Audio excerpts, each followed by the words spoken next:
যেভাবেই করছেন না কেন 1 মাস গোবিন্দের একদম সাথে থাকছেন।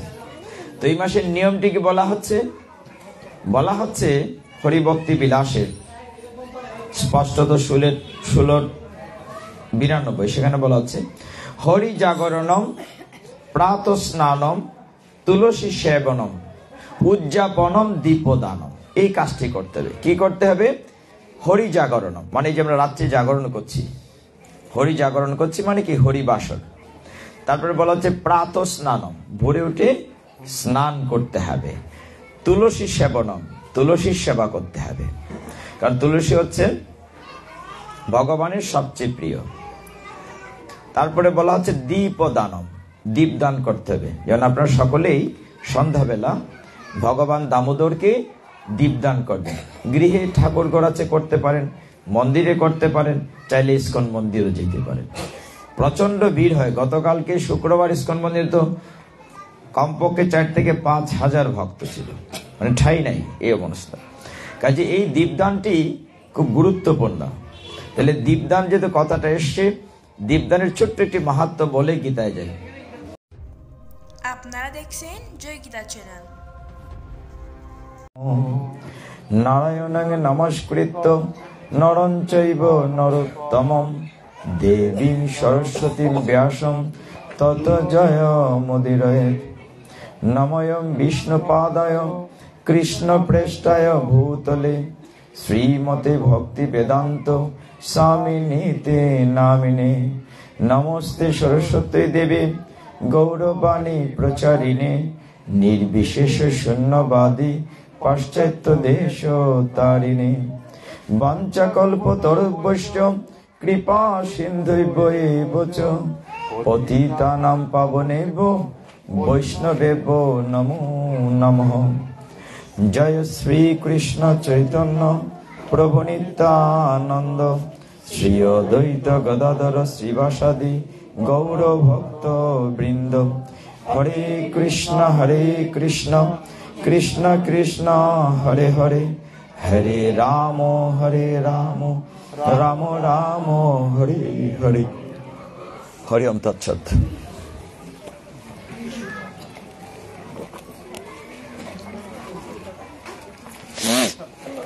ভগবানের সনাতন শাস্ত্রে যে কটি মাস খুব পুণ্যময়, তন্মধ্যে আমাদের শাস্ত্রে 3টি মাস সবচেয়ে বেশি পুণ্যময়: বৈশাখ মাস, মাঘ মাস এবং কার্তিক মাস। কার্তিক মাসে আপনারা সকলেই তাকে নিয়ম মাস বলেন। দেখেন এই সময়টিতে বলা হচ্ছে অন্যান্য মাসে ভগবানের বিভিন্ন অনুষ্ঠান, গীতা ভাগবত পাঠ, একাদশী ব্রত বা অন্য যাই করেন, এই মাসে যা করবেন অন্য মাসের হাজার হাজার গুণ পুণ্য লাভ হবে। এই কারণে এই মাসটি খুব পুণ্যময়। তো এই মাসে কি করতে হবে? আজকে তো কার্তিক মাসে 24 তারিখ, প্রায় মাস শেষের দিকে চলে গেছে। তো বাস্তবতা হচ্ছে আমরা বিভিন্নভাবে এই মাসটিকে উদযাপন করি। কেউ হয়তো কার্তিক মাসের 1 তারিখ থেকে শুরু করেছি, কার্তিক মাস 30 শেষ হয়ে যাবে। কেউ হয়তো দুর্গাপূজার দশমীর পরে একাদশী থেকে শুরু করেছেন, মধ্যে একটা রমা একাদশী গিয়েছে, উত্তান একাদশীতে শেষ। কেউ হয়তো লক্ষ্মী পূর্ণিমা থেকে শুরু করেছেন, রাস পূর্ণিমায় শেষ হবে। যেভাবেই করছেন না কেন 1 মাস গোবিন্দের একদম সাথে থাকছেন। তো এই মাসের নিয়মটি কি বলা হচ্ছে হরিভক্তি বিলাসের স্পষ্টত 16:92 সেখানে বলা হচ্ছে হরি জাগরণম প্রাত স্নানম তুলসী সেবনম উজ্জাপনম দীপদানম। এই কাজটি করতে হবে। কি করতে হবে?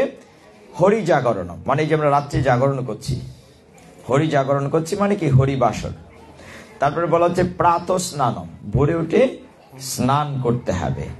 তুলসী সেবনম তুলসীর সেবা করতে হবে, কারণ তুলসী হচ্ছে ভগবানের সবচেয়ে প্রিয়। তারপরে বলা হচ্ছে দীপদানম দীপদান করতে হবে। যেমন আপনারা সকলেই সন্ধ্যাবেলা ভগবান দামোদরকে দীপদান করবেন। গৃহে ঠাকুর গড়াচ্ছে করতে পারেন, মন্দিরে করতে পারেন, চাইলে ইস্কন মন্দিরও যেতে পারেন। প্রচন্ড ভিড় হয়। গতকালকে শুক্রবার ইস্কন মন্দির তো কমপক্ষে 4 থেকে 5 হাজার ভক্ত ছিল, মানে ঠাঁই নাই এই অবস্থা। কাজে এই দীপদানটি খুব গুরুত্বপূর্ণ। তাহলে দীপদান যেহেতু কথাটা এসছে, দীপদানের ছোট্ট একটি মাহাত্ম্য বলে গীতায় যাই। অনেকদিন আগে আমি কথাটি বলেছি আরেকবার। আমাদের দামোদর গ্রন্থে বলা আছে, দীপদান করলে যে ভগবান কত সুখী হন, মানে কত খুশি হবেন আপনার উপরে। বাস্তবতা হচ্ছে যে একদিন একটি মন্দিরে সন্ধ্যাবেলা দীপদান হয়েছে। দীপদানের কিছু ছোট ছোট নিয়ম আছে, আপনারা জানেন যে দ্বীপে যদি মাটির প্রদীপ হয় কিংবা কলা গাছের খুলটি দেওয়া হয়, তাহলে এটা ওয়ান টাইম ব্যবহার করা যাবে, একবার ব্যবহার করে ফেলে দিতে হবে। আর যদি পিতলের বা ওইরকম স্টিলের বা অন্য স্থায়ী কোনো পাত্র হয় বা দীপদান হয়, সেটি একাধিক ব্যবহার করা যেতে পারে, সেটা পরিষ্কার করে ব্যবহার করা যেতে পারে। আর এই দ্বীপের মধ্যে বলা হচ্ছে যে ঘৃত অথবা তিলের তেল ব্যবহার করতে হবে, সরিষা বা অন্য সয়াবিন ব্যবহার করা যাবে না। আর দীপদানের নিয়ম আপনারা সকলেই জানেন। ভগবান দামোদরকে, ভগবানকে বাৎসল্য প্রেমে নন্দ মহারানী নিজের ছেলেকে, ভগবানকে না, আমাদের কাছে ভগবান, নন্দমহারানীর কাছে কি তার ছেলে, কতটুকু বাৎসল্য প্রেমে ভগবানকে তিনি বেঁধেছিলেন উদরে। উদর মানে পেট, দাম মানে দড়ি, দড়ি দিয়ে উদরে বেঁধেছেন।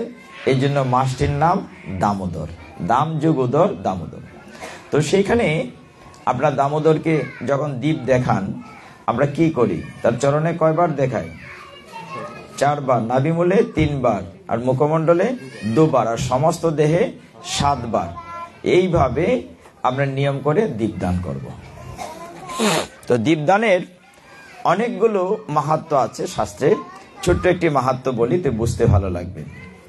শাস্ত্র বলছে, একবার একটা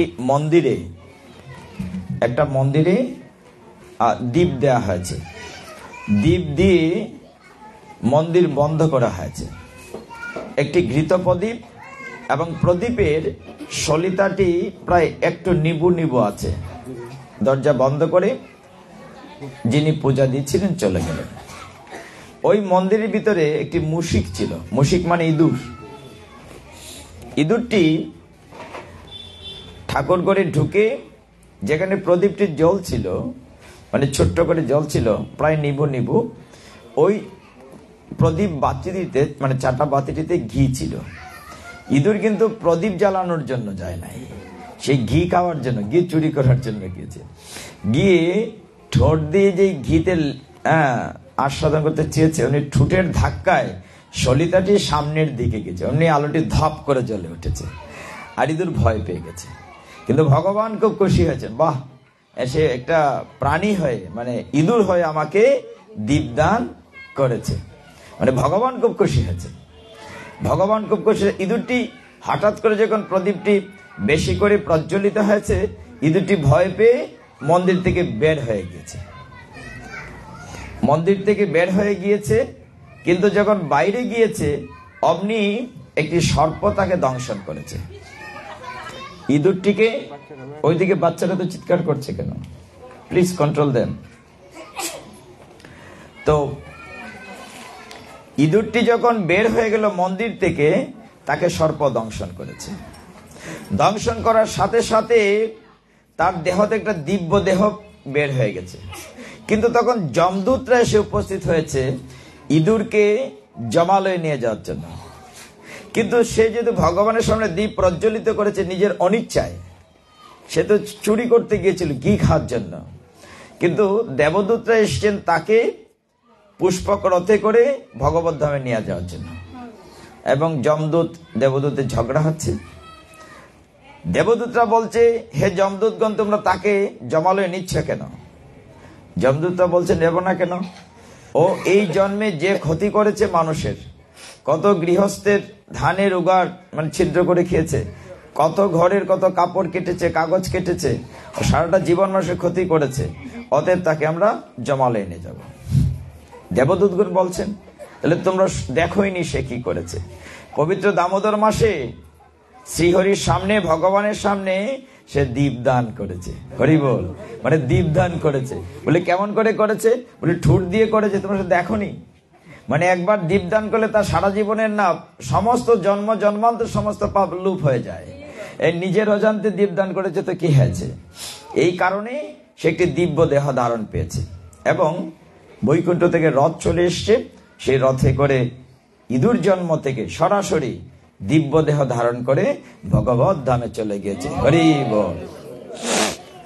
তো এইভাবে দীপদানের অনেক মাহাত্ম্য আছে। আমরা শেষে সম্ভব হইলে কার্তিক মাসের প্রথম একটু কথা বলবো। আমরা হ্যাঁ, রাধাকুণ্ডে তো মারে না, অনেক জায়গাতেই, যেমন গণপতি পূজা যেগুলো জায়গায় হয়। ওই জন্য কয়েকদিন আগে চেন্নাই গিয়েছিলাম, ওইখানে তো মূল পূজা গণপতি পূজা, গণেশ পূজা। হ্যাঁ, গণেশ পূজাতে মহাধুম, আমরা যেমন দুর্গা পূজা করি খুব মহাধুমধামে, তামিলনাড়ু চেন্নাই ওইখানে মহাধুমধামে গণেশের পুজো হয়।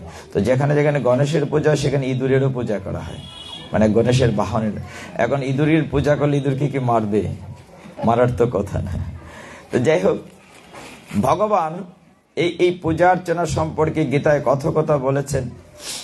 আমাদেরকে আবার মাঝে মধ্যে বলছেন যে তোমরা বুঝতে পারো না আমি যে স্বয়ং ভগবান। আমি মানুষের দেহ ধারণ করেছি বলে অনেকে আমাকে মানুষ মনে করে। অর্জুনও ভুল করেছিল, ঠিক ভুলটা আমরাও করি। মনে করি না কৃষ্ণ এরকম করছেন, লীলা করছেন, আমরাও করব। আরে বাবা, কৃষ্ণ লীলা করেছেন সখীদের সাথে, তোমরা করবে। তো কৃষ্ণ যে কনিষ্ঠাঙ্গুল দিয়ে 7 দিন 7 রাত্র গিরি গোবর্ধন ধারণ করেছেন, তুমি একটা 5 কেজি পাথর ধরে রাখো তো কতক্ষণ দেখি। হ্যাঁ, তাহলে তো ভগবানই। তো ভগবানের সাথে তুমি তুলনা করলে তো হবে না। এই জন্য ভগবান বলছেন অবজানন্তি মামুরা মানসিংতনমাশ্রিত। যারা আমাকে জানে না তাদেরকে ভগবান বলছেন মুরা। মুরা মানে মূর্খ। অবজানন্তি, যারা জানে না, বলছেন মাম মানে আমাকে, মুরা। এবং এই যে মনুষ্য দেহ ধারণ করে আমি লীলা করছি দাপর যুগে, এটা মানুষকে শিক্ষা দেওয়ার জন্য। অর্জুন দেখো, এই জ্ঞানগুলো, গীতা তো একটি জ্ঞান এবং এটি সকলের জন্যই ফিলোসফি বা দর্শন শাস্ত্র, কঠিন, কিন্তু আমরা চেষ্টা করি সহজ করে আলোচনা করার জন্য। গীতায় ভগবান তার প্রিয় শিষ্য সখাকে 574টি শ্লোক বলেছেন, একটি দুটি না। তা আমরা এই 1 ঘন্টা আধা ঘন্টায় কয়টা শ্লোক শুনবো বলেন? কাজে আমাদের পক্ষে কঠিন সমস্ত গীতাকে মানে হজম করা, অনুসরণ করা। কিন্তু গোবিন্দ যদি কৃপা করেন, সমস্ত গীতা অনুসরণ করা লাগবে না। একটু যদি খেয়াল রাখেন, 1-2টা শ্লোক যদি মাথায় ধারণ করতে পারেন। যেমন ভগবান বলছেন, তুমি আমার কথা ভাবো, মন মনা ভব, মদ ভক্ত, তুমি আমার ভক্ত হও, মদ যাচি, আমার পূজা করো, মাম নমস্কার, আমাকে তুমি নমস্কার করো। এই কথা ভগবান গীতায় 2 বার বলেছেন। বলছেন তাহলে তুমি আমাকে পাবে। সে ভগবানকে পেতে গেলে ভগবানের কথা ভাবতে হবে। আমি খুব মজা করে কয়দিন ধরে বলছি, অনেক মায়েরা মানে গোপালের পূজা তো ঘরে ঘরেই হচ্ছে না। আজকে নোয়াহাটিতে পাঠের পড়া মাতাজির আয়োজন করেছেন, বিশাল ব্যাপার। মানে এটা বলা মানে বিশাল কিরম বলি, নোয়াহাটিতে ঢোকার সময় ওই রাস্তা থেকে মাতাজির একরকম শাড়ি কাপড় পরে, তিলক দিয়ে একেবারে গোপিনী সেজে কীর্তন করতে করতে আমাদেরকে নিয়ে গিয়েছে, রিসিভ করেছে একেবারে রাস্তার প্রথম থেকে। তারপরে পাঠের পরে প্রত্যেকের ঘরে আমাকে যেতে হয়েছে, যারা আয়োজন করেছে। পাঠের শেষে আবার কীর্তন, নিত্য কীর্তন হয়েছে, মানে খুব আনন্দ হয়েছে। আনন্দটা কখন আসে? যখন আপনি ভগবানকে ভালোবাসেন। আচ্ছা, এই যারা আয়োজন করেছেন প্রত্যেকদিন এই কথাটা জিজ্ঞাসা করি, ভালোবাসেনি তো বলবেন। এই যে আমি এই মুহূর্তে একটু সমস্যা আছে, এদিক তাকাতে ওই দিক তাকাতে, সবাইকে দেখতে পাই না। তো ভগবানকে ভালোবাসেন, এর উত্তরটা কি হবে? আপনারা বলছেন ভালোবাসেন, কিন্তু আসলে মনে করেন আপনার আত্মীয় স্বজন যেখানে আছে, এখানে অনেকেই তো শাশুড়ি, যে ভগবান করুণা সিন্ধু মানে করুণা সাগর, কতটুকু কৃপা করে। আমি প্রতিদিনই কথাটা বলতে ভালো লাগে, আমরা বড্ড অকৃতজ্ঞ, ভগবানের কাছে অকৃতজ্ঞ। আচ্ছা বলেন তো, বাড়িঘর এই যে সুন্দর করে আমরা দেহ বল্লরি সাজুগুজু করি, কিছু আমি সাথে নিয়ে যাব? কিচ্ছু না। অথচ এটা নিয়ে কত অহংকার করি। কিচ্ছু নিয়ে যাব না, তার প্রমাণ দিয়েছে ইতিহাস। আপনারা দেখেছেন বিশ্ববিখ্যাত আলেকজান্ডার, নাম শুনেছেন, যিনি সমস্ত পৃথিবী জয় করেছিলেন। তার নাম ছিল আলেকজান্ডার সেলক্রিক, বিশাল বড় যোদ্ধা। এই কাহিনীটা আছে, Alexander Selkirk conquered of the world, সমস্ত পৃথিবী জয় করেছেন, সারা পৃথিবী থেকে ধন দৌলত রোজগার করেছেন, উপায় নাই, এত বিশাল সম্রাট। তিনি যখন মৃত্যু সজ্জায় ছিলেন, মানে ইন হিজ ডেথ ব্যাড, মারা যাবেন প্রায়, তখন তার সামনে যারা ছিল তাদেরকে বলছিলেন, আমি তো মারা যাচ্ছি, আমি তো বিশাল সাম্রাজ্য যুদ্ধ করে জয়লাভ করেছি, আমার 3টি কথা তোমরা মেনে। সেকেন্ড কন্ডিশন বলেছেন যে এই বাক্সটা যেদিকে নিয়ে যাওয়া হবে, মানে গুরুস্থানে নিয়ে যাওয়া হবে, কবরস্থানে, গ্রেভইয়ার্ডে, আমি তো সারা জীবন অনেক লুটপাট করেছি, অনেক রোজগার করেছি, হিরে জহরত রাস্তার উপর বিছিয়ে রাখবে, এটার উপর দিয়ে আমাকে নিয়ে যাবে। তৃতীয় শর্তটি দিয়েছেন, এই যে কপিন বা বাক্সের 2 দিকে ছিদ্র থাকবে, আমি 2 দিকে হাত বের করে রাখবো। অদ্ভুত শর্ত দিয়েছেন, অদ্ভুত শর্ত দিয়েছেন, কিন্তু কেউ সাহস করে জিজ্ঞাসা করছে না যে এরকম কন্ডিশন কেন দিলেন। তখন একজন ইয়াং সোলজার বলল, হে সম্রাট, আপনি কি দয়া করে বলবেন যে এরকম শর্ত কেন দিয়েছেন? বলে, আমি সারা জীবন এত কিছু করে বিশাল সাম্রাজ্যের সম্রাট হয়েও ওইদিকে বাচ্চাদেরকে কন্ট্রোল করা যায় না। তো এইভাবে আলেকজান্ডারকে যখন জিজ্ঞাসা করেছে, তিনি বলছেন, শোনো, তাহলে আমরা অনেকেই মনে করি যে ডাক্তারবাবু আমার জীবন দিয়েছে, আমার স্ত্রীকে বাঁচিয়েছে, সন্তানকে বাঁচিয়েছে, কিন্তু ডাক্তারবাবু নিজেও অমর না। ডাক্তারবাবু কি অমর? তাইলে সমগ্র আমার সামনে একজন ডাক্তারবাবু বসাই আছেন, আমরা কেউ তো অমর না। তাহলে সারা পৃথিবী দেখুক, ডাক্তার উপলব্ধি করুক যে যারা এই বডিটি কাঁধে করে নিয়ে যাচ্ছে তাদেরকে একদিন এরকম যেতে হবে। দ্বিতীয়ত হচ্ছে, আমি এত উপার্জন করেছি, দেখো জগৎবাসী যে সমস্ত হিরে জহরত রাস্তায় পড়ে আছে, এগুলোর উপর দিয়ে আমাকে নিয়ে যাও। ও বিশ্বাস হচ্ছে না? হে জগৎবাসী, দেখো আমার 2টি হাত খোলা, একটি বালি কণাও আমি সাথে নিয়ে যেতে পারি নাই। হরি বল। আমি কিচ্ছু সাথে নিয়ে যেতে পারি নাই, সব পড়ে আছে। ঠিক এই জায়গাটিতে একটু উপলব্ধি করতে হবে যে আমরা কেউই থাকবো না, কিন্তু আমাদের একটি দেহ হচ্ছে স্থূল দেহ, যেটিকে আমরা বলি ক্ষিতি, অপ, তেজ, মরুদ্ভূম, মানে মাটি, জল, আগুন, আকাশ, বাতাস, এইগুলা দিয়ে তৈরি হয়েছে। এই স্থূল দেহটি যখন পাখিটি বের হয়ে যাবে, আবার ওই পঞ্চভূতে বিলীন হয়ে যাবে। কিন্তু আমার একটি সূক্ষ্ম দেহ, যেটি মন, বুদ্ধি, অহংকার, এই সূক্ষ্ম দেহটি কি হবে? আমার কীর্তি, আমি যা করছি তা সহ পরের জন্মে চলে যাবে, প্রলম্বিত হবে। তো এই বিষয়টি মনে রাখতে হবে। আমরা যদি মনে করি যে আমি বোধহয় দেখলাম না, কাকের মতো চোখ বুজে রাখলাম, আমি কি করছি কেউ দেখছে না, না, চিত্রগুপ্ত সব রেকর্ড করছে, এইখানে রেকর্ড হচ্ছে। আপনারা বলেন না, 2 কান্দে 2 মোহরি, লিখতে আছে ডায়েরি, সব লিখে হচ্ছে।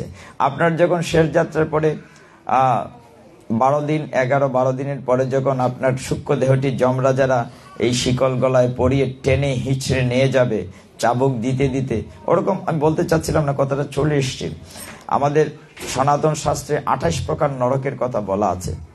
নরক নিয়ে কথা বলে আপনারা ভয় পাবেন, সেটা বলি না, শুধু এই জায়গাটা বলছে। যখন সূক্ষ্মদেহটা টেনে নিয়ে যাবে, আপনার সংযমনীপুরী, যমরাজার বাড়িকে বলা হয় সংযমনীপুরী, যমালয়।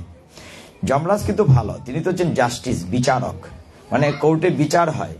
আপনার সূক্ষ্মদেহটি টেনে নিয়ে যাবে কিসের উপর দিয়ে? তপ্ত আগুন, আংড়া, কয়লা। এর জন্য এই আপনার স্যান্ডেল দেওয়া হয় বা জুতা দেওয়া হয়, একজন জুতা, যাতে আগুন টেনে নিতে কষ্ট। তখন অগ্নি বৃষ্টি হবে, এই জন্য মৃত ব্যক্তিদেরকে ছাতা দেওয়া হয়, যাতে তার উপরে অগ্নি বৃষ্টিটা না পড়ে। টেনে হিসেবে যখন নিয়ে যাওয়া হবে, তখন এই জমালয়ে গিয়ে চিত্রগুপ্তকে যমরাজ বললেন দেখো তো এই লোকটি সারা জীবন কি করেছে, তার ভিডিও রেকর্ড বের করো। সারা জীবন কি করেছে দেখো, দেখো কি করেছে। যখন যমরাজ মনে করেন একজন দেহ রেখেছে, তার দেহটি সূক্ষ্ম দেহটি নিয়ে বিচারালয়ে জাস্টিস বিচার করছেন যে দেখো, চিত্রগুপ্ত যদি বলে হে মহারাজ, আমি দেখেছি এই লোকটি সারা জীবন কোনো ভালো কাজ করে নাই, কিন্তু যমরাজ কিন্তু দয়ালু, তিনি বলছেন আরেকটু দেখো, বলছেন আরেকটু, না কোনো ভালো কাজ করে নাই, সারা জীবন সে সিম টেলাটেলি করেছে, বলে আরেকটু দেখো। আসে তো ভাইয়ে ভাইয়ে ঠকাঠকি করেছে, বলে আরেকটু দেখো, মানে তার পোড়া জীবনীটা দেখতে চাচ্ছে।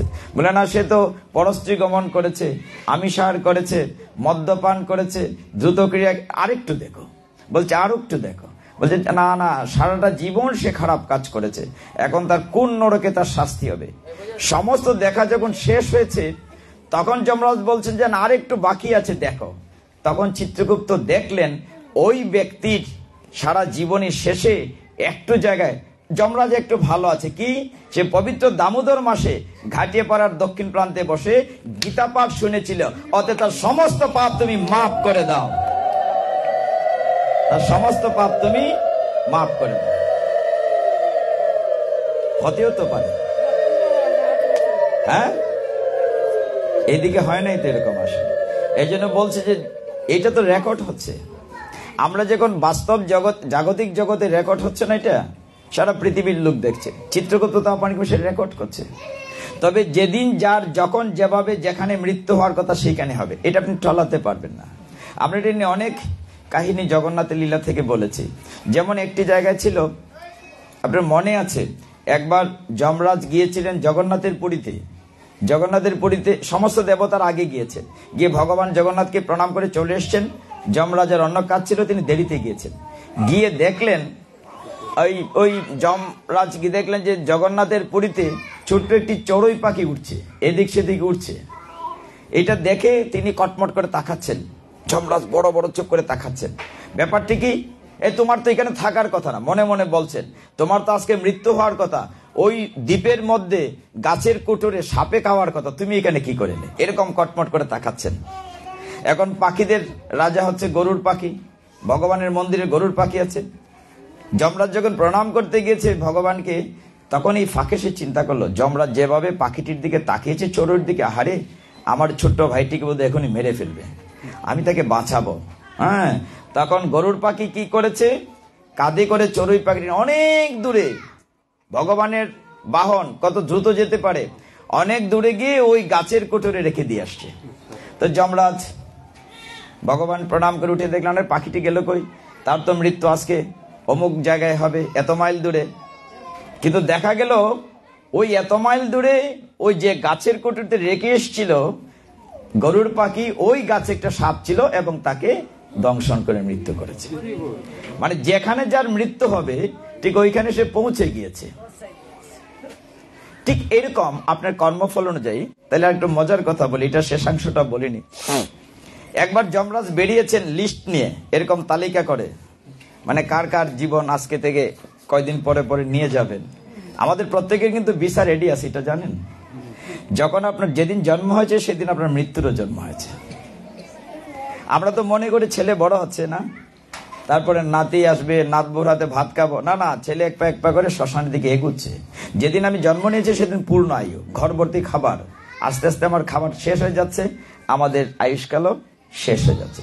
তো একবার যমরাজ বেরিয়েছেন অনেকের জীবন নেবেন, মানে শেষ সময়, বিরাট একটা তালিকা করেছেন। তালিকা করে তিনি বিভিন্ন জায়গায় যাচ্ছেন।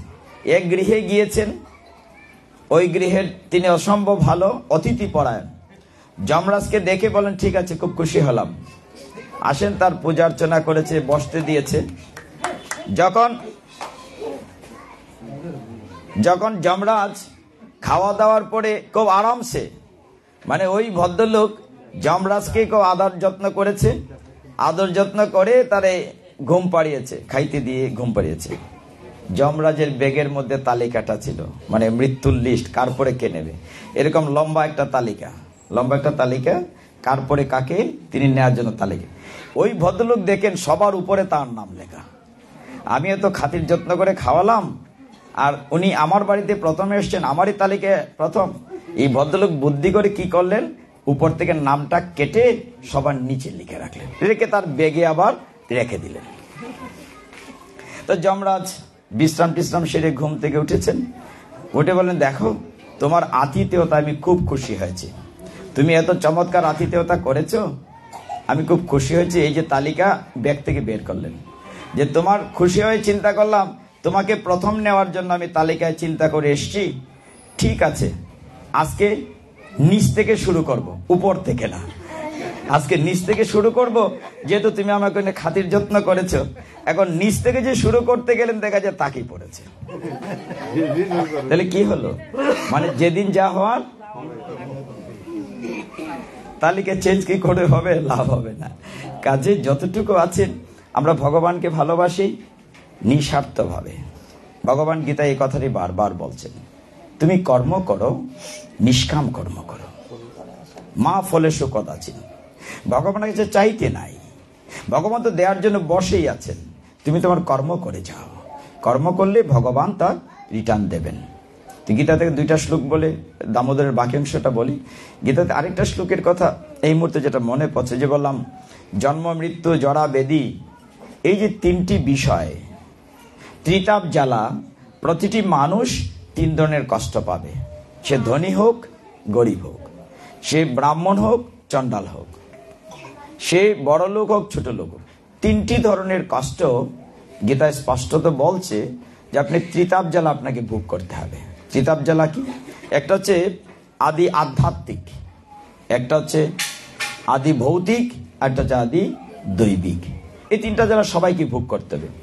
যেমন আদি আধ্যাত্মিক, আমাদের দেহগত যে কষ্ট, অসুখ বিসুখ, রোগ ব্যাধি। কেউ কি বলতে পারবেন জীবনে অসুখ হয় নাই? কেউ কি বলতে পারবেন জীবনের ডাক্তারবাবুর কাছে যাওয়া লাগে নাই? নিশ্চয়ই প্রত্যেকে যেতে, কমপক্ষে জর্জরিত হয়েছে। মানে আমার দেহের ভিতরে একটা যন্ত্রণা, কার নাই বলেন, এটা ধনী হোক গরিব হোক। দ্বিতীয় হচ্ছে আদি ভৌতিক। আদি ভৌতিক কি? অন্য প্রাণী থেকে যে কষ্ট পান, আপনাকে মশা কামড়াচ্ছে, ইঁদুর কামড়াচ্ছে, কিংবা শত্রুর আক্রমণ করেছে, দুষ্কৃতিকারী হাইজেকার, অন্য কুকুর কামড় দিল, অন্য প্রাণীতে যে কষ্ট পান সেটা আদি ভৌতিক। আর আদি দৈবিক হচ্ছে প্রকৃতিভাবে দৈব দুর্বিপাক, জলোচ্ছ্বাস, বন্যা। আরে কয়দিন আগে বৃষ্টিতে কি হয়েছিল বাতিরপুর এলাকাটি, অনেকের করে নৌকা চলছে, অনেকে বলছে জল, আমরা দেখেছি জল হেউত না কি বলে, সেচ করেছে, সেচ করে। তো এইগুলো হচ্ছে আদি দৈবিক কষ্ট। এই কষ্ট সবাইকে পেতে হবে, ভূমিকম্প, জলোচ্ছ্বাস। তাহলে এই 3 প্রকার কষ্ট থেকে কোনো মাফি নাই, আছে। তবে এই কষ্টটিকে আপনি ছোট করে আনতে পারবেন। হইতেছিল বড়, এই কষ্টটাকে আপনি ছোট করে আনতে পারবেন। কি করে আনতে পারবেন? যদি আপনি ভগবানকে ভালোবাসেন। সব কথার মূল কথা হচ্ছে ভগবানকে ভালোবাসতে। তিনি তো কর্ম নিয়ন্ত্রণ করছেন। ওই যে ইচ্ছে করলে নাম নিচে লিখেছিল, কিন্তু কর্মতর নিয়ন্ত্রণ আগে থেকে করা আছে। ভগবানকে বলা হচ্ছে যুগেশ্বর, তিনি সমস্ত যুগের ঈশ্বর, সমস্ত কৌশলের মহারাজা। ভগবান আপনার আমার সমস্ত বিশ্ব পিতা বিধাতা, তিনি সবকিছু আগে প্ল্যান করে রেখেছেন। তারপরে কি হবে? আপনার ইচ্ছায় চলে না, আমার ইচ্ছায় চলে না।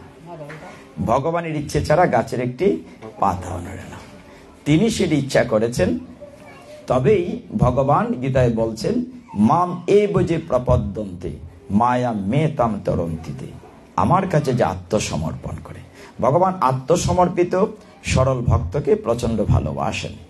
সমর্পণ করতে হবে, সারেন্ডার করতে হবে।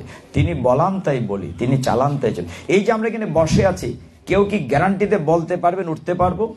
নো। যে কোনো মুহূর্তে যে কেউ স্কলাপ হয়ে যেতে পারে, এটা আমরা জানি, কিন্তু মানি না।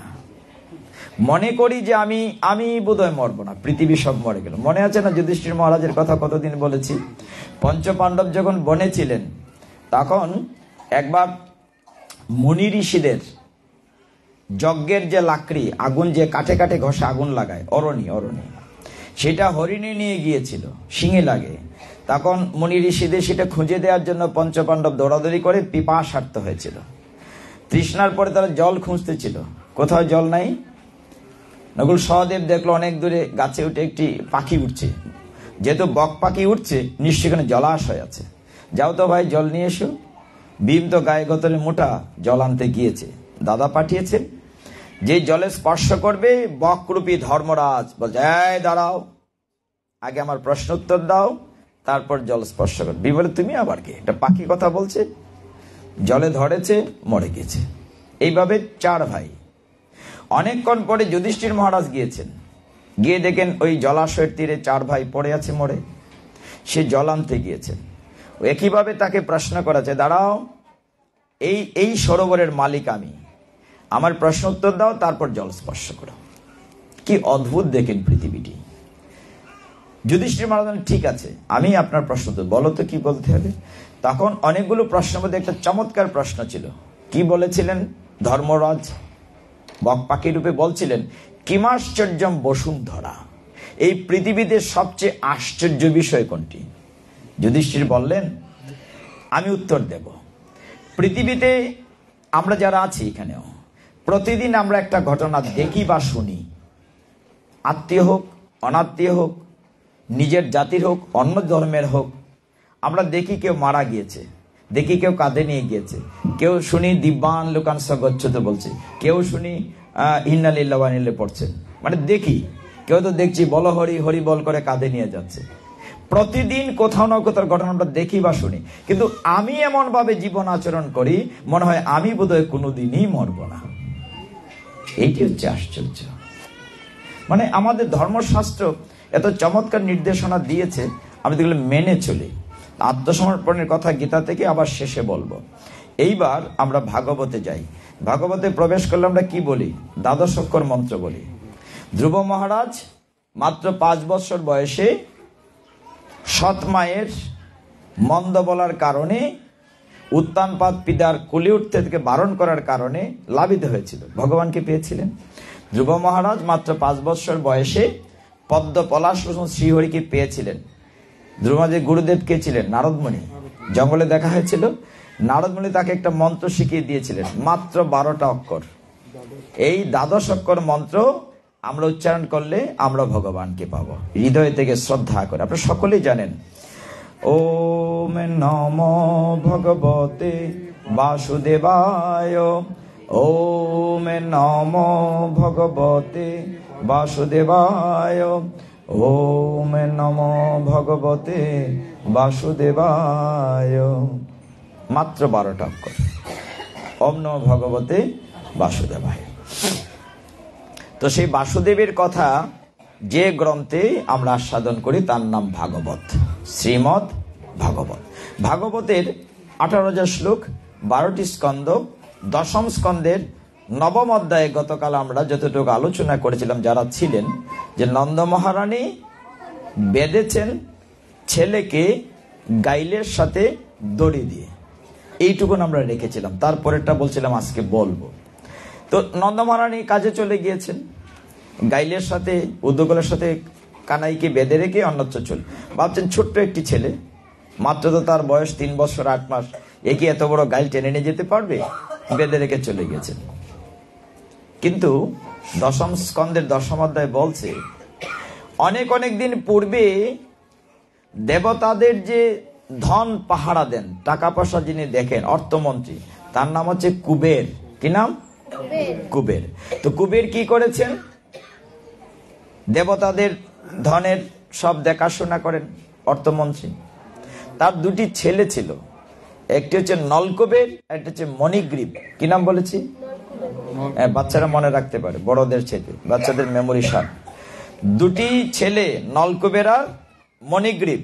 কিন্তু বড় লোকের ছেলে হয় যা হয় আর কি, বাবা টাকা পয়সার মালিক। হ্যাঁ, তো কুবের এর 2টি সন্তান নলকুবের এবং মণিগ্রীব অর্থবিত্তের কারণে সে মদ্যপান, নারী সঙ্গ, এরকম জীবনযাপন করছিলেন। ভগবান মূলত এইগুলো শিক্ষা দেওয়ার জন্য করেছেন। আমরা দেখি যে দুর্বাসা মণি চট করে রাগ করেন, কিন্তু নারদমণি খুব শান্ত দেবর্ষি, দেবতা হয়ে ঋষির মতো তিনি ভগবানের গুণ কীর্তন করেন, বিনা বাজিয়ে সবসময় বলেন নারায়ণ নারায়ণ, এইভাবে জীবনযাপন করছেন। তো একদিন হলো কি, মন্দাকিনী, মন্দাকিনী মানে গঙ্গার একটি নাম। তো মন্দাকিনীর সুপ্রবাহিত হিমাচল থেকে নিচ দিকে গিয়েছে প্রবাহিত হইতে। এক জায়গায় মন্দাকিনী চমৎকার একটি সরোবরের মতো মনে করেন, সেখানে পদ্ম ফুল ফুটে আছে, চারদিকে পাখি গান করছে, ভ্রমর গুঞ্জন করছে, সমুদ্র বাতাস বইছে, একদম লাল লাল পদ্ম ফুল থেকে সুঘ্রাণ বেরোচ্ছে। এরকম একটি জায়গায় ওই দুটি ছেলে কি করেছে? আনন্দ করছে। আনন্দ মানে বেলেল্লাপনা করছে। অপ্সরীরা কীর্তন করছে, নৃত্য করছে, আর কিছু অপ্সরা এবং ওই দুটি ছেলে দিগম্বর ছিল। আমাদের ভাগবতের ভাষাগুলো কিন্তু চমৎকার। বলা হয় নাই ন্যাংটু ছিল, বলা হচ্ছে তারা দিগম্বর ছিল। গতকাল আমি বলেছি যে মাতৃদুগ্ধ স্ফুরিত হচ্ছিল, মানে শব্দ চয়নগুলো খেয়াল করেন ভাগবতে কত স্ট্যান্ডার্ড। বলছে যে ছেলে দুটি নলকূপের আর মণিগ্রীব, ওরা মদ্যপান করে চোখ দুটি লাল হয়ে গিয়েছে, দাঁড়াতে পারছে না, টলটলায়মান। এই অবস্থায় অপ্সরাদেরকে নিয়ে জল ক্রীড়া ওই পদ্ম সরোবরে, মন্দাকিনী সরোবর না, মন্দাকিনীতে তারা জল ক্রীড়া করছে। ভাগবত বলছে যেন কাম পাগল হস্তিনী এবং হস্তি যেভাবে ক্রীড়া করে এরকম জল ক্রীড়া করছে। এমন সময় পাশ দিয়ে যাচ্ছিলেন নারদ মুনি। তিনি দেখলেন তার ভাই কুবের দেবতা, তিনিও দেবতা হয়ে ঋষি, সর্বনাশ, আমার ভাইটির দুটি ছেলে অধঃপতন হয়েছে, তারা এরকম আচরণ করছে। পাশ দিয়ে গিয়ে গেলেন শিক্ষা দেওয়ার জন্য। নারদ মুনিকে দেখে মেয়ে দুটি তাড়াতাড়ি উঠে বস্ত্রাচ্ছাদন করেছে, মানে নিজের লজ্জা নিবারণ করার জন্য কাপড় পরেছে, কিন্তু দুষ্ট দুটি ছেলে ওরকম খালি আছে। নারদ মুনিকে ভ্রুক্ষেপই করে নাই। তখন এটা দেখে নারদ মুনি কি করলেন? অভিশাপ দিলেন যে বৃক্ষের যেমন কাপড় পরে না, বৃক্ষ যেমন আচ্ছাদিত থাকে না, তখন তোরাও আমি অভিশাপ দিচ্ছি, পরের জন্মে তোরা বৃক্ষ হয়ে যা। অভিশাপ দিলেন নারদ মুনি। যেই অভিশাপ দিলেন, নলকূপের মণিগ্রীব নারদ মুনির চরণে পড়ল।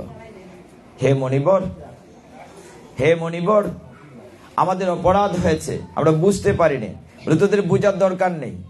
তোরা তো আমার মতো ঋষিকে দেখেও তোরা কাপড় পরিস নাই, তোরা বৃক্ষ হয়ে জন্মা। অনেক কান্না করলেন, ছেলেদের অনেক কান্না করলো। তখন নারদ, ঠিক আছে, যতই হোক আমারই ভাই, কুবেরের সন্তান, তোদেরকে মূলত অভিশাপ দেই নাই, তোদেরকে আশীর্বাদ দিয়েছে। বলে কি? ভগবান স্বয়ং যখন দাপর যুগে আবির্ভূত হবেন এবং তিনি যখন দামবন্ধন লীলা করবেন, ভগবানের স্পর্শ তারা মুক্তি পেয়ে যাবে। আশীর্বাদ দিয়ে নারদ মুনি চলে গেলেন। দশম স্কন্ধের নামই হচ্ছে যমলার্জুন উদ্ধার। তারা দুটি বৃক্ষ হলো, ভাই দুটি ভাই, অর্জুন বৃক্ষ হলো। একসাথে যমজ বলে বলা হচ্ছে যমল যুগ অর্জুন, যমলার্জুন। এই অধ্যায়টির নাম হচ্ছে যমলার্জুন। হরি বল। আমরা কথা বলার দরকার নাই। ধূপকাঠিটা আমরা পছন্দ করি না, অনেকে পছন্দ করে। আমি প্রায় দিন পার্টি নিয়ে অনেক কথা বলেছি, আজকের বলতে চাই না। তো আমাদের সনাতন কালচার ছিল ধূপ ধুনা দেওয়া, বলতে চাই না তাও বলি। এখনো দোকানে দেয়া হয়, অনেক গৃহে দেওয়া হয়। আপনি ধুনা দিয়ে ঘরে দেখেন এটার পবিত্র সুবাস আপনাকে কিভাবে আলোকিত করে, আমোদিত করে, আহ্লাদিত করে। আর ধূপকাঠি বদ্ধ করে দিয়ে দেখেন আপনার শ্বাস কতটুকু রাখতে পারেন। আর ভগবানের ছোট ঘরের ভিতরে বন্ধ করে যখন ধূপকাঠি দেন, ভগবানের কেমন কষ্ট লাগে, নিজের উপরে নিয়ে চিন্তা করে। আমরা তো কষ্ট করতে চাই না, নারকেলের ছোবড়া কাটবো, ধোনা দেব, এত কষ্ট করতে চাই না। আবার এই যে সলিতা দিয়ে প্রদীপ দেব, সেটা আমাদের সনাতনী কালচার। আমরা কি করি? মাজার কালচারের মতো মোমবাতি টুক করে জ্বালাই দিই, কত সহজ করে ফেলেছি। This is not our culture in সনাতন কালচার। তো ওই দুটি ছেলে যমলার্জুন হয়ে কোথায় জন্ম নিল? নন্দ মহারাজার বাড়ির আঙ্গিনায়। তার অপেক্ষা করছে ভগবানের স্পর্শের। আর ভগবান তো নারদ মুনির কথা পূর্ণ করার জন্য তৈরি আছেন। তিনি কোমরে উদকল নিয়ে, গাইল নিয়ে হামাগুড়িতে টেনে টেনে নিয়ে যাচ্ছেন। যেতে যেতে দুইটা গাছের ফাঁক দিয়ে চলে গিয়েছে, না গাইলটা আটকে গিয়েছে। নন্দমহারাজ তো ভেবেছেন আমার ছেলে তো ছোট্ট, সে এত বড় গাইল নিয়ে যেতেই পারবে না। আরে ভগবান তো ভগবানই, গাছের ফাঁক দিয়ে ঢুকেছেন। গাছ দুটি যখন সামনে গিয়েছেন, অমনি ওদের স্পর্শে মনে হচ্ছে যেন বিশাল তুফানের মতো। ভগবান ওই গাইলটা নিয়ে দুইটা গাছের মধ্য দিয়ে যেই জুড়ে টান দিয়েছেন, অমনি মর্মর করে বিকট আওয়াজ করে পত্র পুষ্প শাখা প্রশাখা সহ বড় দুটি বৃক্ষ ভেঙ্গে পড়ে গিয়েছে, এবং দুটি বৃক্ষ থেকে জ্যোতির্ময় অগ্নি পুরুষ, দেবতার, যেহেতু দেব সন্তান, দেবতার রূপ দুটি জ্যোতির্ময় পুরুষ বের হয়েছে, মাথায় স্বর্ণের মুকুট, বের হয়ে ভগবানকে, ছোট্ট ভগবানকে প্রণাম করে প্রার্থনা করছে। এই দশম স্কন্ধে যমলার্জুনের মণিগ্রীব এবং নলকূপের অনেকগুলো স্তুতি আছে। এত খুশি হয়ে ভগবানের প্রার্থনা করছে যে, হে জনার্দন, তুমি ছোট্ট বালক রূপে এসে নারদমুনির কথা প্রমাণ করার জন্য আমাদের উদ্ধার করেছ। আমরা যে কত প্রীত হয়েছি, তোমার চরণে অনেক অনেক প্রণাম। তো এইভাবে যখন দুইটি জ্যোতির্ময় দেহ মহাকাশে বিলীন হয়ে গেল, তারা তাদের দেবলোকে ফিরে গিয়েছে। আওয়াজ শুনে, বিকট আওয়াজ শুনে সকলেই আসছে আমার কানাই কই, কানাই কই, গোপালকে দেখার জন্য। এমন সময় নন্দ মহারাজ এসছেন, এসে দেখেন গোপালের কোমরে তখনও দড়ি বাঁধা। আরে ব্যাপার কি, এত বড় গাছ? তো কেউ বলছে যে গোপালে ফেলেছে, কেউ বলছে তা হতেই পারে না, ছোট্ট বালক এত বড় গাছ কি করে ফেলবে, এটা কি কখনো সম্ভব? হতেই পারে না। তখন ছোট ছোট রাখাল বালকরা সাক্ষী দিচ্ছে, না না, আমাদের কানাই ফেলেছে। তোমরা দেখেছো বলে দেখেছি, কানাই ফেলেছে, মানে তার কাছে তো কানাই ফেলেছে, আমরা দেখেছি, টান দিয়েছে আর গাছ ভেঙেছে। শুধু তাই না, গাছ ভেঙেছে, গাছের ভিতর থেকে দুইজন মানুষ বেরিয়েছে, এত সুন্দর গো, আগুনের মতো চেহারা। মানে বাচ্চারা, রাখাল বাচ্চারা সাক্ষী দিচ্ছে যে দুজন দেবতা বেরিয়েছে, মাথায় স্বর্ণের মুকুট, গলায় অনেক মালা টালা আছে। তারা শুধু বের হয় নাই, বের হয়ে আবার আমাদের কানাইয়ের কাছে দেখছি জোর হাত করে কি যেন চেয়েছে। বাচ্চারা তার বুদ্ধিতে যতটুকু কলয় বলছেন, আমাদের কানাই, ওই গাছ থেকে দুজন দেবতা বেরিয়েছে, তারা আবার আমার কানাইকে প্রণাম করেছে। তো যাই হোক, যে যতটা বুঝে, নন্দ মহারাজ কি করলেন, কুলে নিয়ে মা বেঁধেছেন, নন্দ মহারাজ খুলে দিলেন। নন্দ মহারাজ তার বাঁধন খুলে দিয়েছিলেন। এইভাবে ভগবান দামবন্ধন লীলাটি সম্পন্ন করেছেন দুটি অধ্যায়ে, দশম স্কন্ধের নবম অধ্যায় আর দশম অধ্যায়, দুইটা মিলে হচ্ছে মূলত দামবন্ধন লীলা। এখন আমাদের এখানে কি শিক্ষণীয় আছে? দুটি বিষয় খুব গুরুত্বপূর্ণ। আমরা যখন সমুদ্র মন্থন দেখি, সমুদ্র যখন মন্থন হয়, সেখান থেকে অমৃত উঠে, সমুদ্র থেকে লক্ষ্মী উঠেছে, সমুদ্র থেকে ঐরাবত হাতি উঠেছে, সমুদ্র থেকে ঘোড়া উঠেছে, সমুদ্র থেকে ধন্বন্তরী মানে চিকিৎসা বিজ্ঞানের ধন্বন্তর ঔষধ নিয়ে উঠেছে, হ্যাঁ, অনেক কিছু। তার মানে কি, আমার দেহটা যদি একটি সমুদ্র হয়, আমরা যদি মন্থন করি, আমরা যদি ধ্যান করি, সাধনা করি, ভজন করি, তাহলে কুলকুণ্ডলিকার চক্রে আমরা ভগবানকে পাই। নন্দ মহারানী যখন দধি মন্থন করছিলেন, মধ্যে একটা দণ্ড ঘুরছিল, গোপাল বলছিল মা দুধ দাও, নন্দ মহারাজ বলছেন আমি কাজে ব্যস্ত। তখন গোপাল কি করেছিল, মায়ের দৃষ্টি আনার জন্য, মা তো চোখ মুজে কাজ করছিলেন।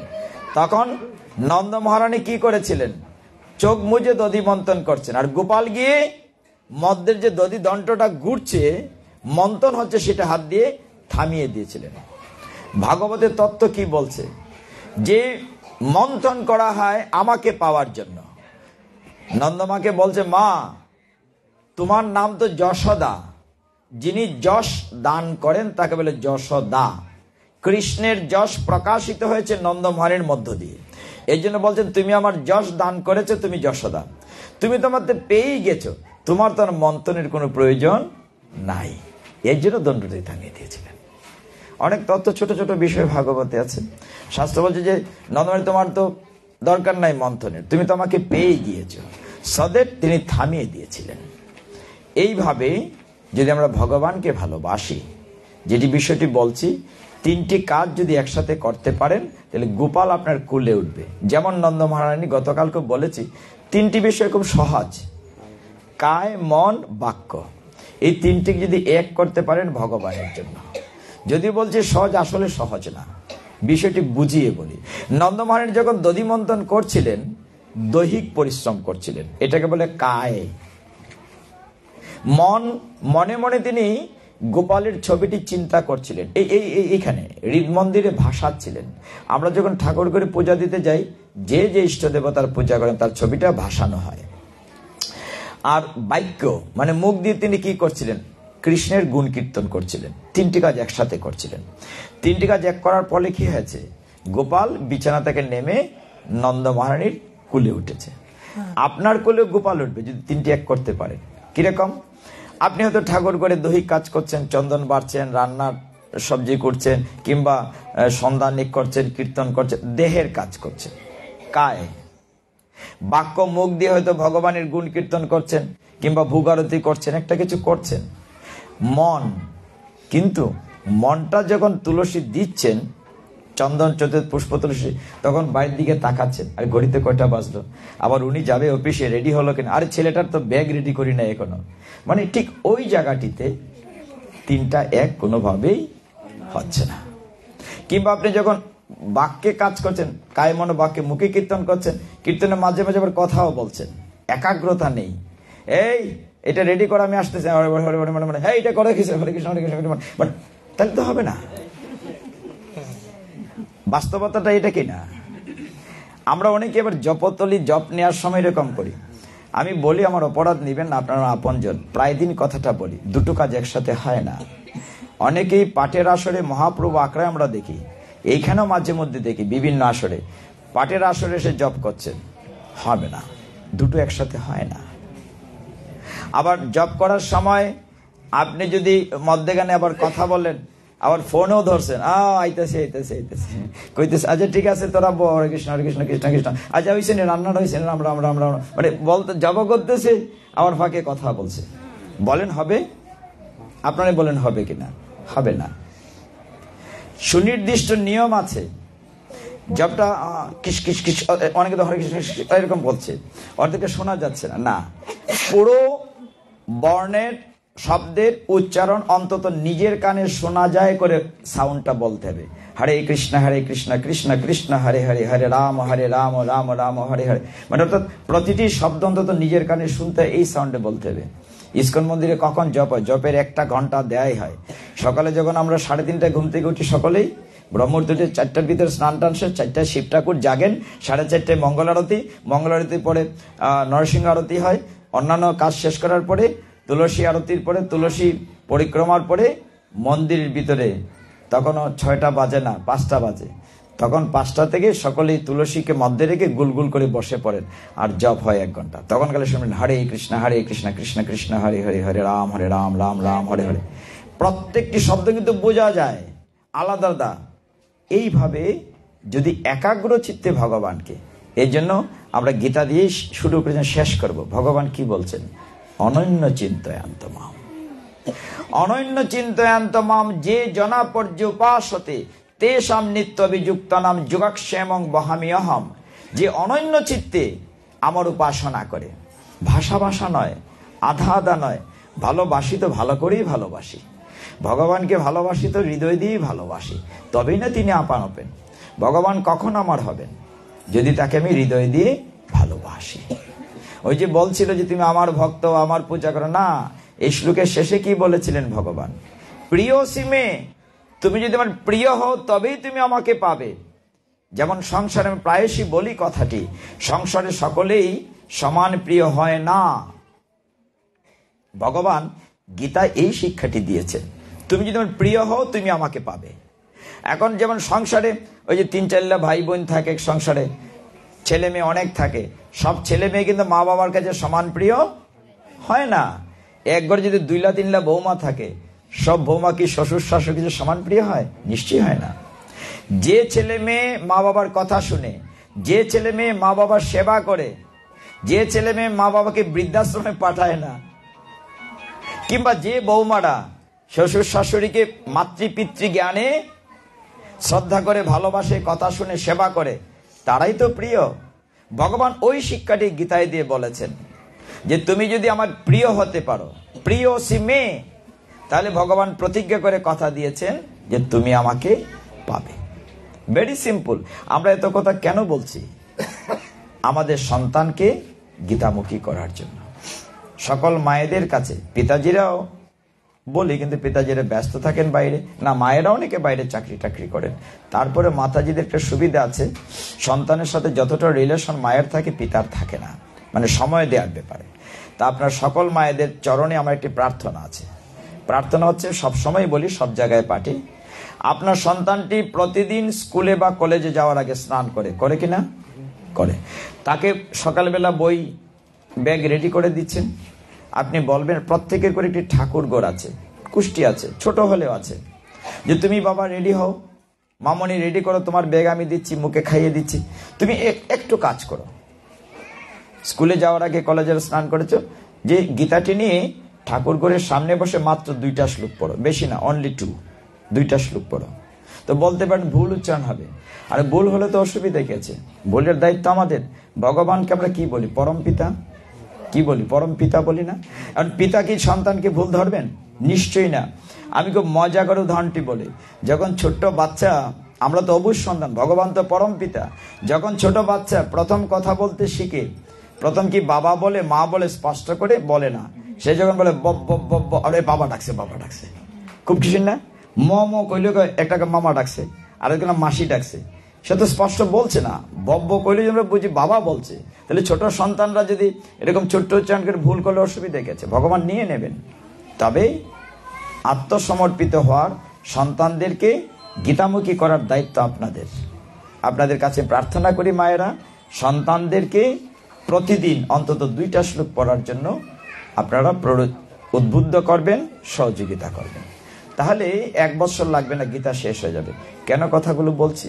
খুব দুঃখের সাথে বলছি, আমাদের ছেলে মেয়েদেরকে আমরা রক্ষা করতে পারবো কিনা অনেক বিপদ থেকে, ওই যে ধর্মান্তরিত হওয়া সহ, যদি সন্তানকে আমরা রক্ষা করতে চাই, তাহলে আমাদের স্বার্থেই তাদেরকে গীতামুখী করতে হবে, ধর্মাচরণ শিখাতে হবে, নাহলে আমরা তাদেরকে সেভ করতে পারবো না।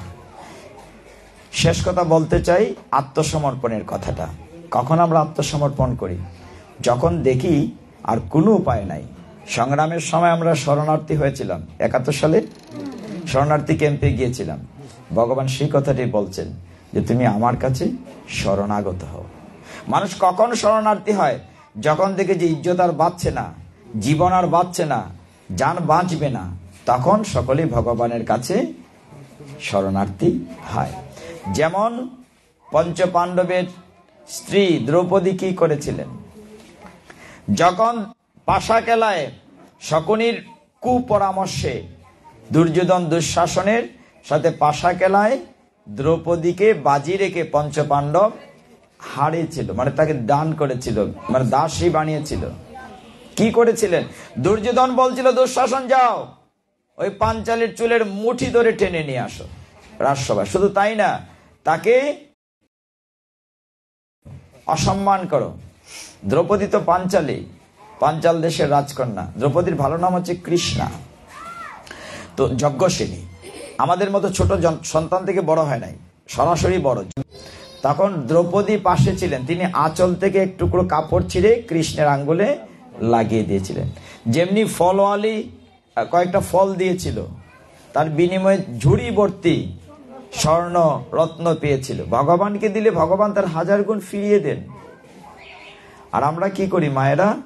কখনো কখনো কোনো কোনো গৃহে, এসব মায়েদের মন খুব বড় আছে, হৃদয়টা অনেক বড়। মা তো দেখা গেল যে ঠাকুর করে ছোট্ট একটি পিতলের থালাতে একটা নকুল বা একটা কলাকে টুকরো টুকরো করে কেটে দিয়েছেন, দিয়ে আবার নিমন্ত্রণ দেন সবাইকে, আসো নিত্যানন্দ, আসো গৌরাঙ্গ, আসো রামকৃষ্ণ, আসো মা কালী, আসো দুর্গা। নিমন্ত্রণ দিতে কার্পণ্য করে না, মন বড়। আর দিয়েছেন ছোট্ট তালার মধ্যে একটা নকুল অথবা একটু কলা কেটে কেটে, ঠিক কিনা? একটু ভাবুন তো। ভগবান গীতায় বলছেন ইয়ত করো সিয়ত স্নাসি, তুমি যা করো যা খাও আমাকে অর্পণ করে খাবে। গীতার বাণী আমরা মানি না, তাই তো কষ্ট পাই। ভগবান নির্দেশ মানি না, তাহলে আমি নিজেকে সনাতন কিনা প্রশ্ন জাগে। তো দ্রৌপদী কি করেছেন সেই দিন পাশাকেলায়, তিনি তাকে যখন পঞ্চ পাণ্ডবের স্ত্রী, মহাযোদ্ধাদের স্ত্রী, দুর্যোধনের আদেশে দুঃশাসন চুলের মুঠি ধরে টেনে নিয়ে আসছে রাজসভায়। কি করুণ দৃশ্যটি! দ্রৌপদীকে টেনে নেওয়া হলো। সে চাইলো নিজে নিজেকে রক্ষা করতে, দেখলো আসরবর্তী তার গুরুজন মুরব্বী, তার স্বামীরা তো দাস হয়ে গিয়েছে, মাথা নত করে বসে আছে, আরো তো বড় যোদ্ধারা আছে, সকলেই অন্যায়কে প্রশ্রয় দিচ্ছে দুর্যোধনের। এর ফল কি হয়েছে? কুরুক্ষেত্রের যুদ্ধে কি কেউ বাঁচতে পেরেছে?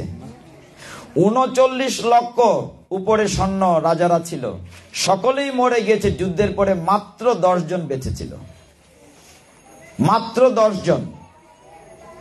পঞ্চ পাণ্ডব, কৃষ্ণ, কৃতবর্মা এদিকে, আর এদিকে অশ্বত্থামা আর একজন, 2 জন বেঁচে ছিল, 3 জন। এদিকে 7 জন, এদিকে 3 জন, মোট 10 জন বেঁচে ছিল। কেউ রক্ষা পায় নাই। এই অনাচারকে যারা প্রশ্রয় দিয়েছে কেউ রক্ষা পায় নাই। দ্রৌপদী নিজে নিজের বস্ত্র রক্ষা করছেন, আমি নিজেকে রক্ষা করতে চেষ্টা করি।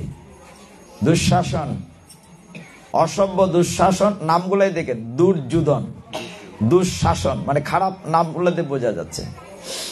যখন টেনে তাকে বস্ত্রহরণ করছে, ভগবান গীতা কি বলেছিলেন? যে আমার কাছে আত্মসমর্পণ। গীতা দেখেন কি শিক্ষা দিচ্ছে আমাকে, আমরা সারেন্ডার করতে শিখাচ্ছে। দ্রৌপদী অন্যতম উদাহরণ। এক হাত দিয়ে কাপড় ধরেছে, এক হাত দিয়ে কৃষ্ণকে ডাকছে, কৃষ্ণ তুমি রক্ষা করো। আপনাদের মনে আছে সেই কথাটি? উদ্ধব যখন কৃষ্ণকে প্রশ্ন করেছিল, উদ্ধব যে হে জনার্দন, এই যুদ্ধই হতো না তুমি যদি পাশা খেলার জন্য ভিতরে থাকতে। যখন পাশা খেলা হয়েছে, কৌরবদের পক্ষে শকুনি ছিল, আর তুমি যদি তাদের পক্ষে থাকতে তাহলে তো যুদ্ধই হয় না, তুমি বুদ্ধি দিয়ে জিতিয়ে দিতে, পাশা খেলায় হারতো না, যুদ্ধ হতো না। উদ্ধবকে ভগবান বলেছিলেন, এখানে অনেক শিক্ষণীয় বিষয়, যেটি ভগবান বলেছিলেন আমাকে তো ডাকতে হবে। তার মানে কি? ভগবানকে ডাকতে। ভগবান বলছেন আমি তো বাইরে বসে আছি, যুধিষ্ঠির মহারাজকে বললাম আমাকে ভিতরে না, বলে না না এইসব জোয়া টোয়া খেলায় বাসুদেব তোমার আসার দরকার না, এগুলো ভালো না, তুমি বাইরে থাকো, যখন প্রয়োজন পড়ে তোমাকে ডাকবো। উদ্ধব, ওরা তোমাকে ডাকেনি। আমরা কিন্তু বিভ্রান্তিকর ডাকি। এই বিষয়টি আমি বহুদিন বলেছি। আমরা যখন ঘরে কোনো বিপদ আপদে পড়ি, ও জেঠিমা, ও মাসিমা, ও বাবা, ও কাকু, একসাথে সবাইকে ডাকছি। ঠেলাঠেলির গড় পরেরটার বলি না। এখন কে ভাবে কাকে ডেকেছে? কিন্তু আমরা একটা জায়গায় থাকতে পারতাম, একম্যে বা অদ্বিতীয়ম কৃষ্ণস্তু ভগবান স্বয়ং, তাহলে হয়তো আমরা ডাকের উত্তর পেতাম। আমরা তো সকল দেবতা। কোনো কোনো বাড়িতে সিংহাসনে দেখবেন শত শত দেবতার ছবি, শত শত দেবতাকে এক সারিতে দেওয়া হয়েছে। দেবদেবী আর ঈশ্বর এক নয়, এটা মাথায় রাখতে হবে। চৈতন্য চরিতামৃতে বিষয়টা পরিষ্কার করা হয়েছে। একলা ঈশ্বর কৃষ্ণ, আর সব বৃত্ত, যারে জইছে নাচায় সে তৈছে করে নিত্য। একমাত্র ঈশ্বর ভগবান শ্রীকৃষ্ণ, আর যত দেবদেবী আছে তার অধীনস্থ কর্মচারী। Very clear. দেবদেবীর সাথে কৃষ্ণকে এক সারিতে রাখা যাবে না। যা হোক, দ্রৌপদী, ওইদিকে কৃষ্ণ বাইরে বসে আছেন, যে কখন ডাকবে বিপদে পড়লে। দ্রৌপদী এক হাতে কাপড় রেখে এক হাতে ডাকছেন, হে সখা, হে গোবিন্দ, তুমি আমায় রক্ষা করো। গোবিন্দ বাইরে বসে আছেন রথের উপরে, শুনে কি শুনেন না এই অবস্থায়? যখন দুঃশাসন একদম মধ্যখানে, রাজদরবারের মধ্যখানে প্রচন্ড বেগে সমস্ত শক্তি দিয়ে 2 হাতে তার বস্ত্র উন্মোচিত করার চেষ্টা করছে, যখন দেখলেন দ্রৌপদী আর নিজেকে রক্ষা করতে পারবেন না, হে জনার্দন, আমি নিজেকে রক্ষা করতে খুব চেষ্টা করেছি, আর যখন পারবই না, হে জনার্দন, তুমি আমায় রক্ষা করো। তখন 2 হাত ছেড়ে দিয়ে surrender to the almighty. Gobinda আর তো থাকতে পারলেন না, যে সবকিছু ছেড়ে আমার কাছে আত্মনিবেদন করেছে। কে ঘুরছে? দ্রৌপদীকে। দ্রৌপদী ঘুরছে, দুঃশাসন টেনে টেনে ক্লান্ত শ্রান্তে বসে পড়েছে, দাদা আমি পারছি না, গোবিন্দ রক্ষা করেছেন কিনা? এত বিশাল যুদ্ধ, একদিকে মাত্র 5 ভাই, একদিকে 100 ভাই, একদিকে কুলগুরু কৃপাচার্য, কর্ণ, শৈল্য, দুর্যোধন, আর এদিকে মাত্র 5 ভাই। কিন্তু যুদ্ধের পরে জিতলো কারা? 5 ভাই জিতলো। কেন? যত্র যোগেশ্বর কৃষ্ণ যত্র পার্থ ধনুর্ধর তত্র শ্রী বিজয় ভূতির ধ্রুবা নীতির মতির মম। যে পক্ষে থাকেন কৃষ্ণ যোগেশ্বর, যে পক্ষে থাকে পার্থ ধনুর্ধর, সেই পক্ষে শ্রী বিজয় লক্ষ্মী সম্পদ, সেই পক্ষে ধর্মনীতি ইহা মোর মত। তাইলে আমরা যদি শ্রী বিজয় লক্ষ্মী জিততে চাই সংসারে, তাহলে কাকে সাথে রাখতে হবে? কৃষ্ণকে, যোগেশ্বর কৃষ্ণ। একদম সহজ, এর চেয়ে সহজ গীতা ভাগবত হয় না। তা আপনার অনুমতি দিলে আমরা এখানে বিশ্রাম রাখি। আগামীতে আবার কোথাও দেখা হবে। তারপরে কি দাদার বাসায় ঘাটিয়াতে প্রোগ্রাম? আমার সাথে ডায়েরি নেই, কবে যেন? হরিবল কাছে আমার একটা আবেদন, আগামী বৃহস্পতিবার সকলে কৃপা করে আমাদের বাসায় যাবেন। আমার এই বাসায় গেলে আমি কিতাব করবো বৃহস্পতিবার। আচ্ছা, সন্ধ্যা 7:30টায়, 7:30টায় কৃপা করে সবাই যাবে। হরিবল। তার আগে বোধহয় ঘাটিয়ে তার একটা প্রোগ্রাম আছে, আমার সাথে ডায়েরি নেই, বলতে পারবো না। তবে এই ডাক্তারের বাসা আমরা সবাই যাব, যত জায়গায় হয়। আপনার একটা বিষয় খেয়াল রাখবেন, আমি শেষ করছি। আমরা এখানে যারা এসছেন ভক্তরা, হ্যাঁ বুধবারে ওই মাথায় আছে, বৃহস্পতিবার ডাক্তার বাসায়। একটা কথা খেয়াল করেন, এখানে যারা এসছেন যদি এখানে না আসতেন, সময় কি থেমে থাকতো? ওই টেলিভিশনে সিরিয়াল দেখতেন জি বাংলায়, আর নয় এই ঘরের লবণ ওই করে দিতেন। আমি বলছি না ব্যাখ্যাটার, আর নয় একটু সময় তো কেটে যেত। কিন্তু এখানে আসাতে লাভ হলো কি? ভক্ত সঙ্গ হলো। আপনি খেয়াল করেন 9:30 বাজে, কত সময় চলে গিয়েছে? 1 ঘন্টার উপরে, কিন্তু মনে হচ্ছে যেন 10 মিনিট। ভগবানের সাথে থাকলে, ভগবান তো সচ্চিদ আনন্দের বিগ্রহ, কি করে সময় চলে যায় বোঝা যায় না। এবং যতক্ষণ পাঠের আসরে আছেন ততক্ষণ আপনি আনন্দে আছেন, আপনাকে মায়া স্পর্শ করতে পারে না। পদকর্তা কি বলেন? কৃষ্ণ হয় সূর্য সম, মায়া হয় অন্ধকার, যেতা কৃষ্ণ তথা নাহি মায়ার অধিকার। এখানে কৃষ্ণ আছেন, আসরে কৃষ্ণ আছেন, এই কারণে এখানে আপনাকে মায়া স্পর্শ করে না। কিন্তু যখনই উঠে যাবেন আবার আমার আমার আমার। ঠিক আছে, আমার অপরাধ নেবেন না, আমরা এখানে বিশ্রাম রাখছি। আর আমার জন্য সকলে একটু চরণ ধুলি দেবেন। আমি প্রচন্ড চাপে আছি, চাপে মানে রেস্টলেস। প্রতিদিন আমি একটার উপরে পাটির আসরে বসি না, এখন কয়েকদিন দুটো করেও কাবার দিতে পারছি না। মাতাজিরা পারলে আমাকে লাঠিতে পিটায়, বলতেছে অমুকের বাড়িতে যাবেন, আমার বাড়িতে যাবেন না কেন? কিন্তু মাস তো 32 দিনে হয় না, আমি কোলাতে পারছি না। আমার জন্য কৃপা করবেন, আশীর্বাদ করবেন, আমার ভুল ত্রুটি ক্ষমা করবেন। ওম যদস্কর পরিভ্রষ্ট মাত্রাহীনঞ্চ ইয়দ ভবেৎ পূর্ণং ভবতু তৎসর্বং তৎপ্রসাদাৎ জনার্দনম। হরে কৃষ্ণ কৃষ্ণ কৃষ্ণ হরে হরে, হরে রাম রাম রাম হরে হরে, হরে কৃষ্ণ কৃষ্ণ কৃষ্ণ হরে হরে, হরে রাম রাম রাম হরে হরে, হরে কৃষ্ণ কৃষ্ণ কৃষ্ণ হরে হরে, হরে রাম রাম রাম হরে হরে। সর্বে সুখিনো ভবন্তু, সর্বে সন্তু নিরাময়া, সর্বে ভদ্রাণি পশ্যন্তু, মা কশ্চিৎ দুঃখ ভাগ ভবেৎ। পৃথিবীর সকল প্রাণী সুখী হোক, কেউ যেন দুঃখ ভোগ না করে। ওম শান্তি শান্তি শান্তি। হরি ওম তৎসৎ। Subscribe to our YouTube channel.